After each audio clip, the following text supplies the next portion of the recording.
Pues estamos hablando y hoy iniciamos la primera parte. Estamos hablando de lo que creemos acerca de Dios. Y hablaremos la primera parte acerca de lo que creemos de la segunda persona de la Trinidad. Ya la semana anterior estuvimos hablando del Padre, que es la primera persona de la Trinidad. Y ahora hablaremos lo que creemos acerca de Dios el Hijo. Esto probablemente lo llevaremos quizá a 2 o 3 sesiones, ¿verdad? En nuestro estudio, dependiendo de cómo vamos avanzando. Pero lo que hoy hablaremos con este tema, lo que creemos, es lo que creemos acerca de Dios Hijo. Entonces, para introducirnos en este tema, y yo le voy a invitar a algo también, que las dudas que se generen, con toda confianza, por favor, las puedan redactar, enviármelas, por favor, para que podamos estar respondiendo si hay alguna duda con toda confianza. Como les mencionaba, aquí lo que haremos es ir más que nada sondeando y explicando lo que es la declaración doctrinal de nuestra iglesia, pero esto tiene un estudio muchísimo más profundo y lo sé. Entonces, hermanos, si en algún momento hay alguna duda, por favor anótela y hágala saber. Y aquellos que están anotando y que han estado anotando, hermanos, les invito a que lo sigan haciendo. ¿Por qué? Porque esta es nuestra declaración doctrinal como iglesia. Muy bien. Entonces, lo que creemos acerca de Dios Hijo. Hay que saber algo, hermanos. Históricamente, a lo largo desde que inició la iglesia hasta nuestros días, cuando se habla acerca de la doctrina de Dios, siempre o casi siempre y de manera prácticamente unánime, se ha aceptado la verdad de que el Padre es Dios. Esto no tiene ningún tipo o ha tenido realmente casi nada o muy poca oposición. Todos creen o creemos o han creído que el Padre es Dios. Sin embargo, cuando hablamos acerca de la doctrina del Hijo y del Espíritu Santo, que es la segunda y tercera persona de la Trinidad, estas doctrinas han estado bajo ataque por distintas sectas y han producido una gran cantidad de herejías al respecto. Es decir, han producido una división dentro de aquellos que se llamaban cristianos, muy marcada. Y muchas enseñanzas que no se ajustaban a lo que las iglesias creían surgieron a lo largo de la historia y siguen surgiendo a lo largo de la historia. Cuando se habla entonces de Dios Hijo, muchos se oponen. Cuando se habla del Espíritu Santo como Dios también, hay ese mismo ataque. Ahora, por tanto, es de suma importancia la comprensión bíblica acerca de la divinidad del Hijo y de la divinidad del Espíritu Santo, ya que la fe genuina, la fe del verdadero cristiano, radica en creer y afirmar que Jesucristo, el Hijo, es el Hijo de Dios y que el Espíritu Santo es Dios también. Esto, hermanos, identifica el genuino cristianismo, la verdadera fe salvífica. Creo, hermanos, sinceramente, que una persona que no puede creer verdaderamente en que Jesucristo es Dios, no puede ser salvo. Porque eso es lo que enseña el Evangelio. Ahora, dijo Paul Washer al respecto, en el libro acerca del estudio de Dios, y dice, una persona simplemente no puede decir que es cristiana si no reconoce que el Hijo y el Espíritu Santo son Dios. Ahora, también, hermanos, Cristo es el centro del cristianismo. Como dijo alguien en alguna ocasión, tú podías quitar a Mahoma de su religión y seguir siendo maometano, quitando a Mahoma, porque seguías lo que de alguna manera la filosofía de él, pero no tenía que ver él en sí en tu práctica de esa religión. Puedes quitar a Buda y seguir siendo budista, porque la filosofía ahí está y la puedes practicar y decir que eres budista porque sigues esa filosofía. pero no puedes quitar a Cristo y considerar que el cristianismo permanezca. ¿Por qué? Porque la vida del cristiano es Cristo. Entonces, esto es sumamente elemental, hermanos.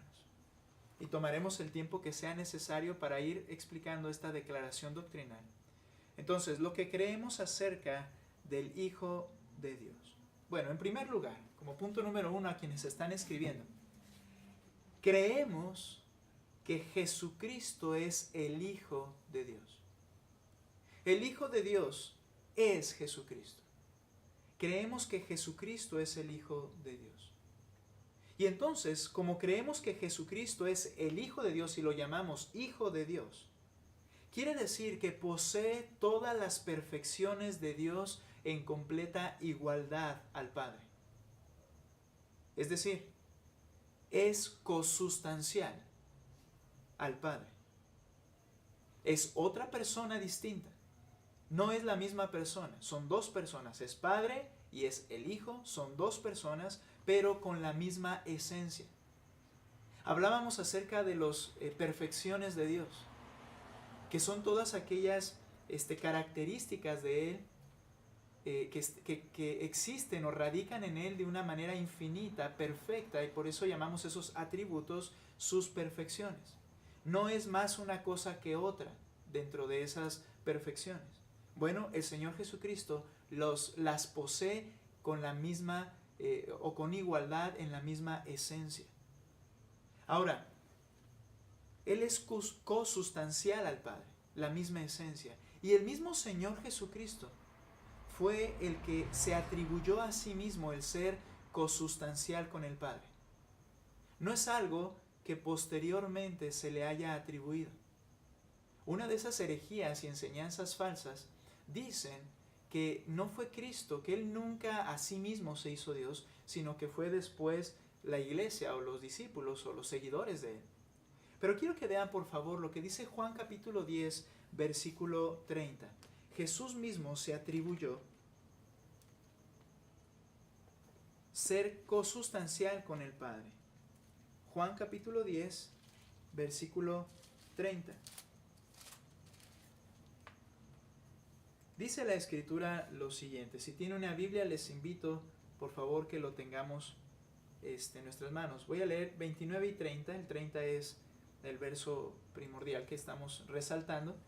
Pero note lo que dice, por favor, Juan 10, 29. Hablando de las ovejas de Dios, los creyentes, dice: mi Padre que me las dio es mayor que todos, y nadie las puede arrebatar de la mano de mi Padre. Ahora note, está diciendo que la mano del Padre, en este último verso que leímos, tiene o protege a esas ovejas. Pero un verso antes, el verso 28, Jesucristo dice: yo les doy vida eterna, y no perecerán jamás, ni nadie las arrebatará de mi mano. Ahora, en el verso siguiente dice: y nadie las puede arrebatar de la mano de mi Padre. Y alguien podría decir: bueno, entonces, como hubo también una herejía que decía, es que no son dos personas, sino que es una sola persona con diferentes máscaras.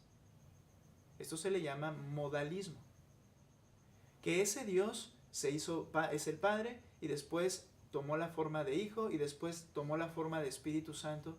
Y alguien podría decir: mira, aquí lo dice, porque dice que la mano del Padre y la mano del Hijo es la misma mano. Pero nota lo que dice, por favor, verso 30.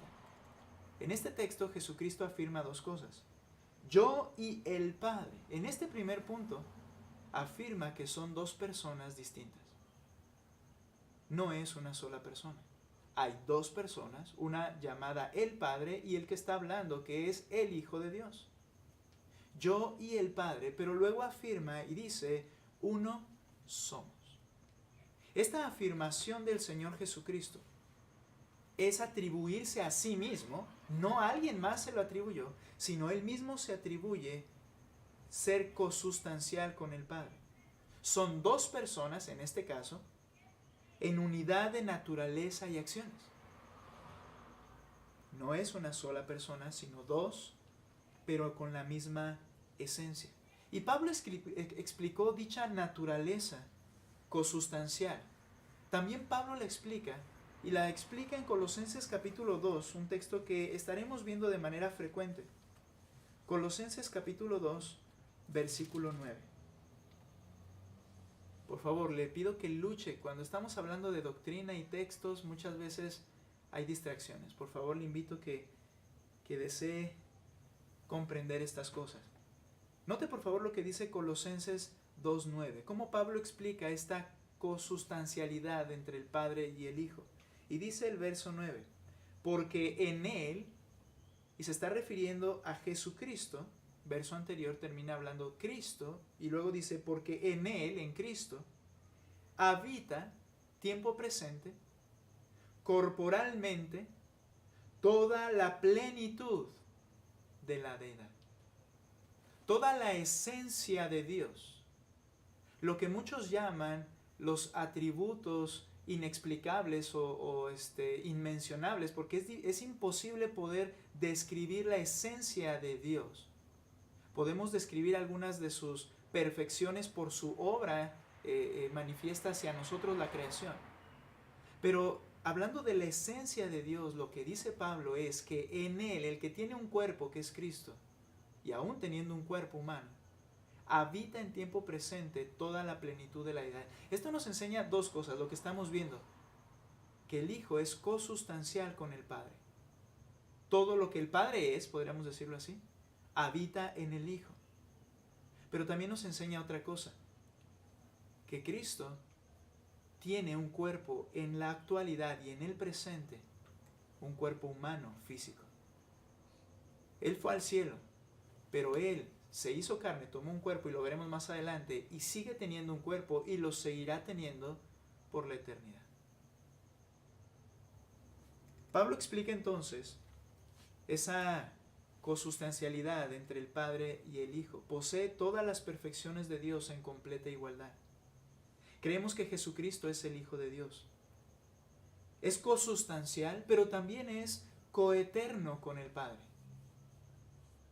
Fue nuevamente Jesús quien asimismo afirmó que Él existía desde la eternidad, al igual que el Padre. Note por favor Juan capítulo 8, versículo 57. Juan 8, 57. Está discutiendo con los escribas, con los fariseos, con los judíos, aquí, la fiesta de la dedicación, si no me equivoco.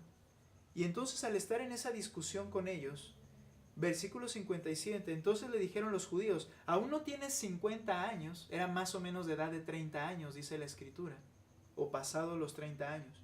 Y le dicen, aún no tienes los 50 años, ¿y has visto a Abraham? Porque él había dicho que Abraham vio su día y se gozó. Le dice, ¿y has visto a Abraham? Y vean la respuesta del Señor Jesucristo en el versículo 58. Jesús les dijo, de cierto os digo. Una doble afirmación para decir que lo que él va a explicar deben prestar atención porque es una verdad absolutamente, ¿verdad? Y les dice, de cierto os digo, antes que Abraham fuese, yo era. ¿Dice así? No. Cuando el Señor hubiera podido decir, antes que Abraham fuera, o que Abraham fuese, yo era. Y eso implicaba que Jesucristo estaba antes que Abraham. Pero implicaba que Jesucristo estaba antes de Abraham, recorriéndose quizás hasta el punto del día de la creación. Entonces, Jesucristo sería parte de la creación, pero previo a Abraham ya, en su existencia preencarnada. Pero no es lo que el Señor dice. El Señor dice, de cierto os digo, antes que Abraham fuese, yo soy. Esta frase implica y muestra eternidad. Es el yo era, yo soy, yo seré. Es el que es sin tiempo. Yo soy. Esta es la frase que Dios usó al presentarse a Moisés, al decirle, yo soy el que soy.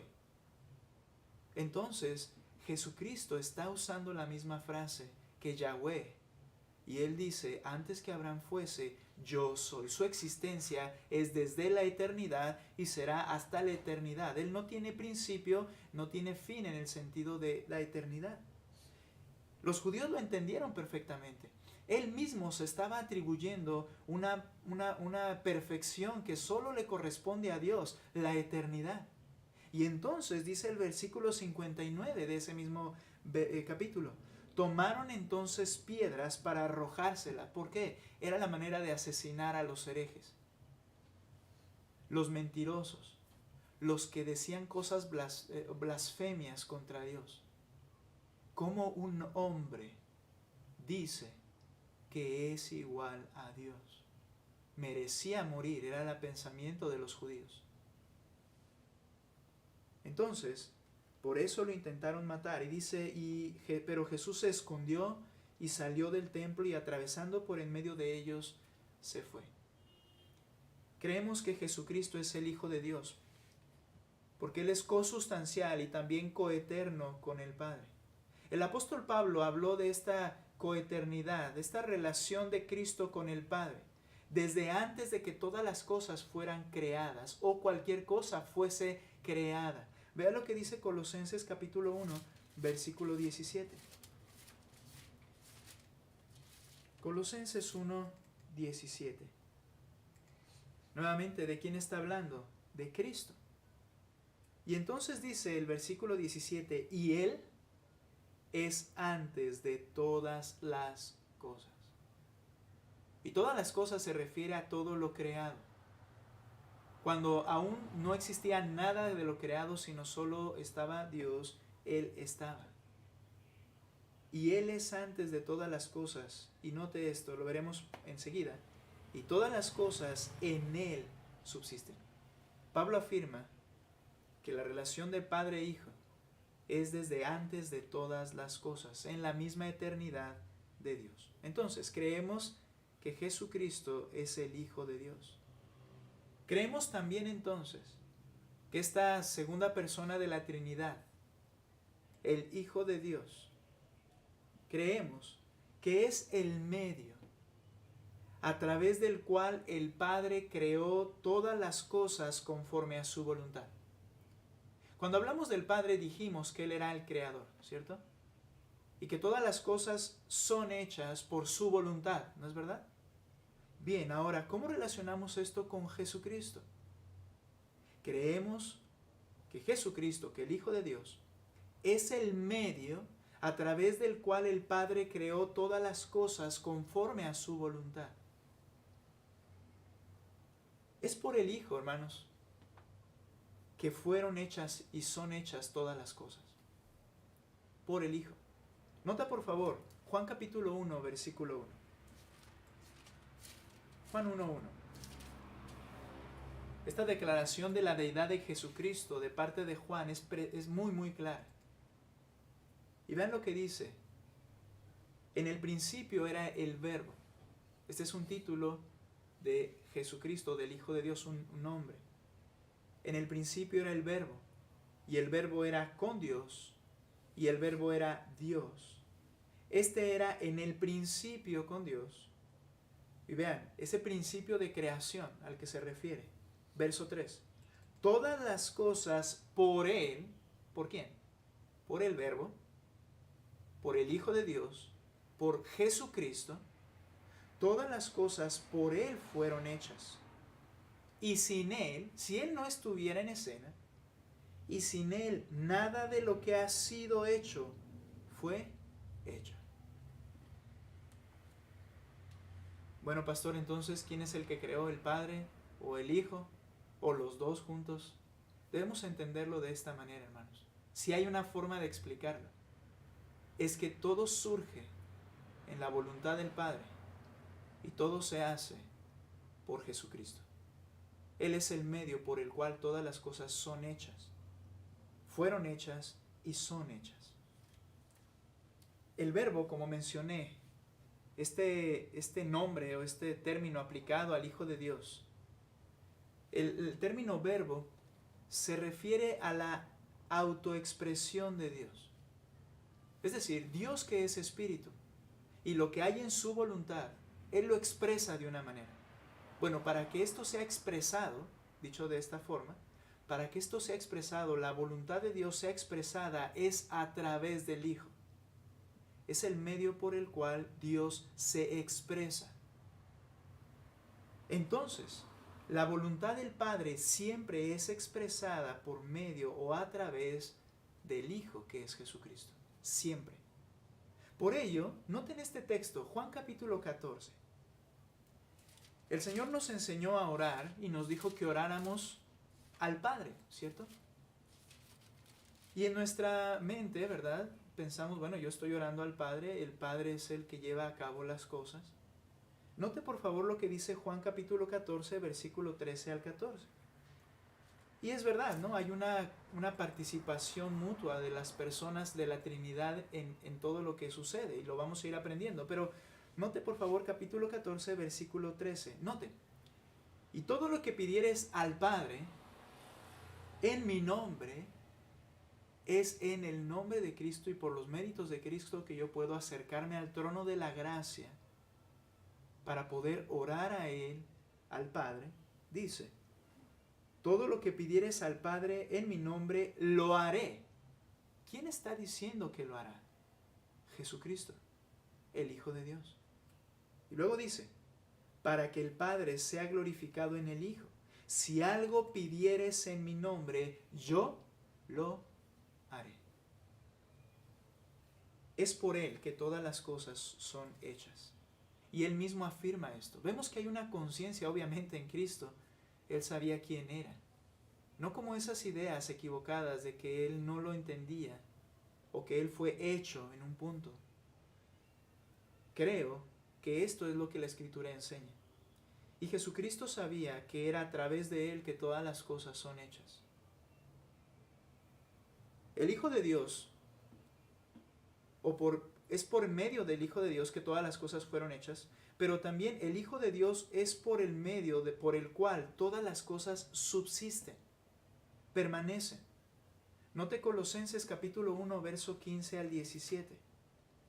¿Recuerdan al hablar acerca del Padre que mencionábamos que desde el átomo más pequeño hasta la galaxia más enorme todo está bajo el control y subsiste por la voluntad del Padre?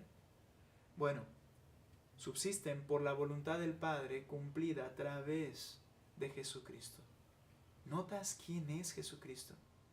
Fíjate lo que dice entonces Colosenses capítulo 1, verso 15 al 17. Él, hablando de Jesucristo, Él es la imagen del Dios invisible, el primogénito de toda creación. Brevemente explico aquí algo. Algunos utilizaron este texto para decir, mira, entre ellos la secta, por ejemplo, de los Testigos de Jehová. Mira, aquí dice que Cristo es el primogénito de toda creación, que quiere decir que Él es el primer creado. Como las cosas fueron creadas, Jesucristo fue creado. Hay una verdad. Si algo es creado, no es Dios. Porque Dios no es creado, ¿cierto? Y aunque la Escritura habla de algo que es imposible de entender y de explicar acerca del origen del Hijo en el Padre, este texto no está hablando de que Él es el primer creado. El término primogénito significa el que tiene autoridad, el que es la cabeza o el que está por encima de todo lo demás. Lo que está diciendo aquí es que Jesucristo es la imagen, la semejanza de Dios. Queríamos saber cómo es Dios, era ver a Jesucristo, es ver a Jesucristo, porque Él es la expresión del Padre, el invisible, Él es la expresión del Padre. Entonces, Él es la imagen del Dios invisible, el que está por encima y el que gobierna todo lo creado. Es lo que está diciendo este texto. Y entonces vean, si lo que dicen estas sectas fuera cierto, de que Él es creado, entonces ¿por qué dice el verso 16? Porque en Él fueron creadas todas las cosas. En Cristo, hermanos, regresamos al punto que hemos estado tratando. En Cristo todas las cosas fueron creadas. Las que hay en los cielos y las que hay en la tierra. visibles e invisibles, sean tronos, sean dominios, sean principados, sean potestades. Todo fue creado por medio de Él, Él es el medio, y para Él, para su gloria. Y luego dice el 17, y Él es antes de todas las cosas, y todas las cosas en Él subsisten. Permanecen, siguen vigentes por Cristo. Él es entonces, por medio del cual todas las cosas fueron creadas y por la cual todas las cosas siguen subsistiendo al día de hoy. Es por Jesucristo. Creemos, entonces, que Jesucristo es el Hijo de Dios. Creemos que el Hijo de Dios es el medio a través del cual el Padre creó todas las cosas conforme a su voluntad y subsisten. Tercer lugar, si está anotando, creemos que el Hijo de Dios se hizo carne. Es decir, Dios se hizo hombre. Al encarnarse Jesucristo, el Hijo de Dios renunció a los beneficios externos, por llamarlos de una manera, de Dios, a su estado en la gloria. Renunció a ello, pero jamás renunció a su esencia divina. Cuando Jesucristo, cuando el Hijo de Dios, para utilizar un término más apropiado, cuando el Hijo de Dios tomó forma humana, renunció a ese aspecto externo y esa posición externa en la divinidad, esa relación en los cielos como Dios, ese estado en el que estaba, pero no a su esencia divina. Es decir, no dejó de ser Dios con todas sus perfecciones para poder ser hombre. Solo abandonó su coexistencia gloriosa en el cielo, pero no abandonó su naturaleza divina. Por eso dice Filipenses capítulo 2, versículo 5. Filipenses 2, 5. Haya pues en vosotros este sentir que hubo también en Cristo Jesús, el acto de su encarnación en ese pasado, dice, el cual, siendo en forma de Dios, no estimó el ser igual a Dios como cosa a que aferrarse. Se refiere al aspecto externo, a la condición en la que ellos estaban coexistiendo. Dice, sino que como cosa a que aferrarse, sino que se despojó a sí mismo, no de su divinidad, sino de eso que le pertenecía. Se despojó a sí mismo tomando forma de siervo, hecho semejante a los hombres, y estando en la condición de hombre. Cuando el Señor Jesucristo hizo eso, tomó todas las atributos o características de hombre, dice, estando en la condición de hombre, se humilló a sí mismo, haciéndose obediente hasta la muerte y muerte de cruz. Ahora,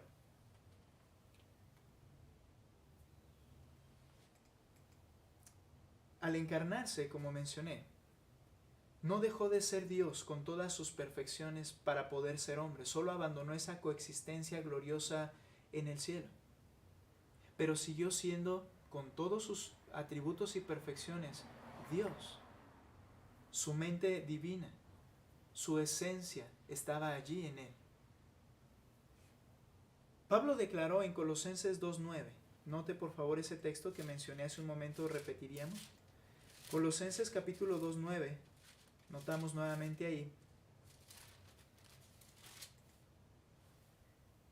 que dice lo siguiente. No fue el 2:9, fue el 1:19 que leímos, pero mire lo que dice el 2:9. Porque en él habita, este sí es el que mencionamos, porque en él habita corporalmente toda la plenitud de la deidad. Al mismo tiempo que él era hombre, él era completamente Dios. Jesucristo es completamente Dios en el presente, aunque es hombre también 100%. Paul Washer, en su libro Conociendo al Dios Vivo, cuando dice este texto, porque en él habita corporalmente toda la plenitud de la deidad, da un ejemplo que me gustó y quiero compartírselo. La plenitud del océano no puede contenerse en un vaso que la mano del hombre pueda sostener. Tampoco sería posible que la plenitud de Dios habite en algún ser menor que Dios. Entonces Él era Dios para que pudiese habitar en Él, como dice este texto, toda la plenitud de Dios en un hombre. Al encarnarse, el Hijo de Dios adoptó, no solamente renunció a esos aspectos de su divinidad, ¿verdad? No a su divinidad, sino a esos aspectos que le rodeaban. No solo eso, sino que adoptó todas las características esenciales del hombre. Él tenía unas necesidades físicas, él tenía una mente humana, él tomó y adoptó todas las características de la esencia del hombre. Siendo así, convirtiéndose así en Dios hombre, completamente Dios, completamente hombre a la vez.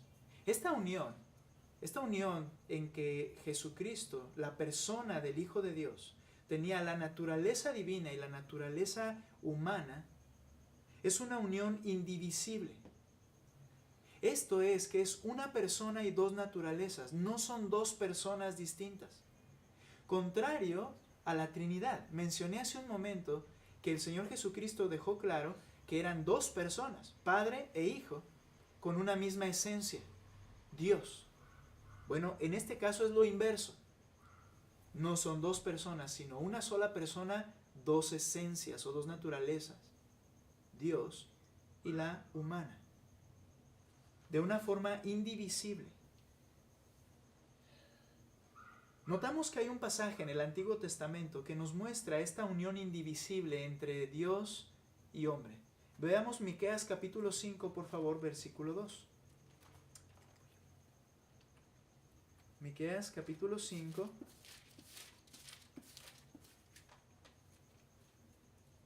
versículo 2. Vean lo que dice hablando acerca del Mesías. Miqueas 5, 2. Pero tú, Belén Efrata, pequeña, habla de esa ciudad donde iba a nacer el Señor, pequeña para estar entre las familias de Judá. De ti me saldrá el que será Señor en Israel. Habla del reinado.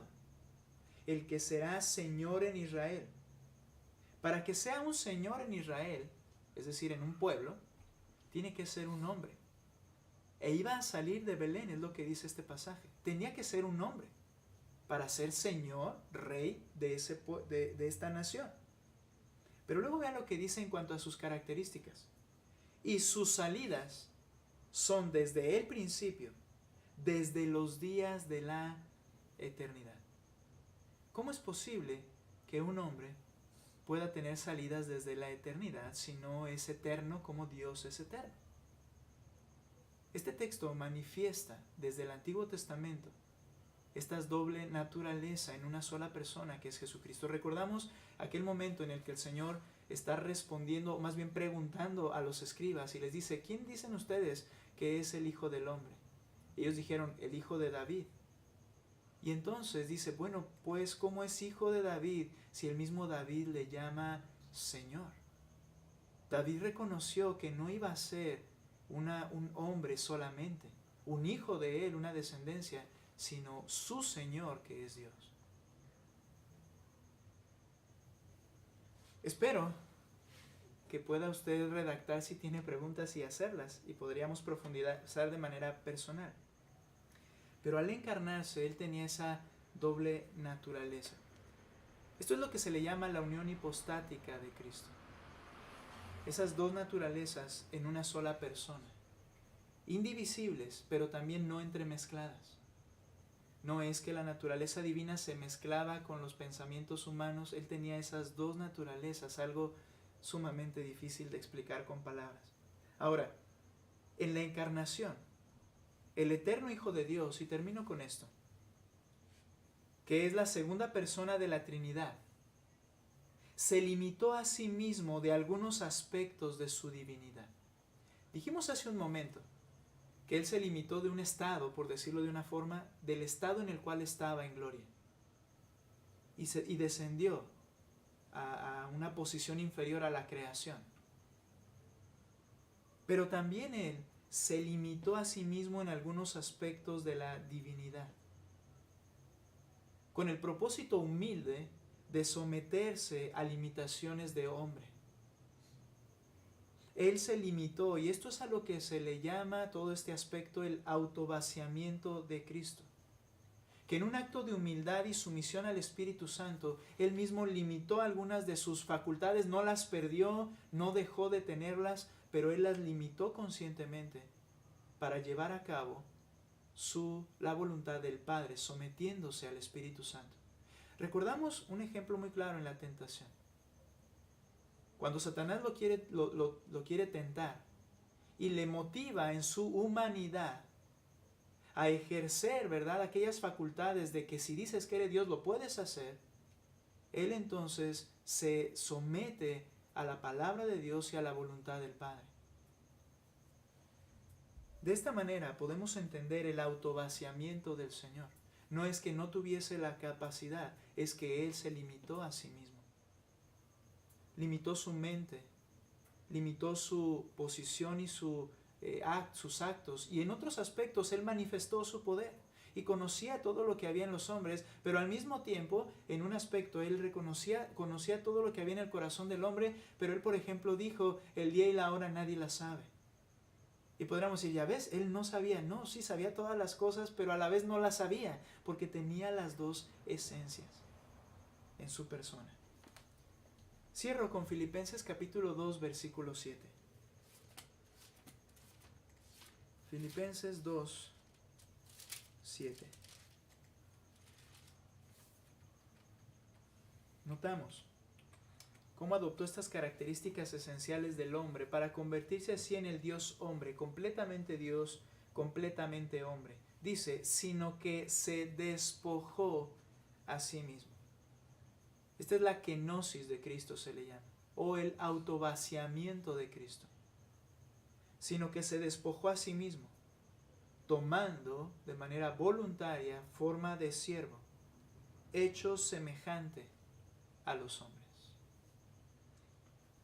¿Quién es el Hijo de Dios? ¿Quién es la segunda persona de la Trinidad?